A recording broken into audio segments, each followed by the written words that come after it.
আরে এই তুমি কে? তুমি আমার বেডে কি করে আসলে? আরে সাব্বির, ঝাড়ু আনবো না ঘুম থেকে উঠবি? আরে ওগো শুনছো? দেখো কি হয়েছে। তোমার ছেলের জন্য একটা বেল্ট নিয়ে আসো। আরে ভয় পেও না, আমি তো একটু মজা করছিলাম। আর যাই হোক, অবশেষে একটা বোমা পেয়েছি। আরে শোনো প্লিজ, তুমি আমার হবু সন্তানের মা হয়ে যাও। বাচ্চা লাথি মারছে। আরে বাহ, তাড়াতাড়ি হসপিটালে চলো। বেটা, বাবার কষ্ট হচ্ছে, লাথি মেরো না। সাব্বির, তুমি ভয় পেও না, আমি এখানে আছি। তুমি শক্ত হয়ে থাকো। কংগ্রাচুলেশন, আপনি একটা বড় বাচ্চার মা হয়েছেন। বড় ছেলে মানে কত বড়? আপনার হাজবেন্ডের চেয়ে 5 ইঞ্চি বড়। আম্মু দেখো, আমি চলে এসেছি। আশ্চর্য, এই জন্মের পরে তো কিভাবে বড় হলো।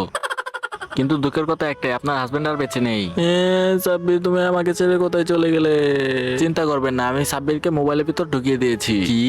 আপনার যখন ইচ্ছা তখন কথা বলতে পারবেন, কিন্তু মোবাইলের ভিতর অন্য কোনো অ্যাপ ব্যবহার করলে আপনি কথা বলতে পারবেন না জীবনেও। হাই জোনাকি, আমি তোমার সাথে আছি। সাব্বির, তুমি বেঁচে আছো? আম্মু মোবাইলটা দাও না, আব্বুর সাথে কথা বলবো। হ্যাঁ এই নাও। আব্বু তো ঘুমাচ্ছে, ততক্ষণ আমি গেম খেলি। ও মাই গড, এটা তুই কি করলি? বন্ধুরা, তোমরা পরবর্তী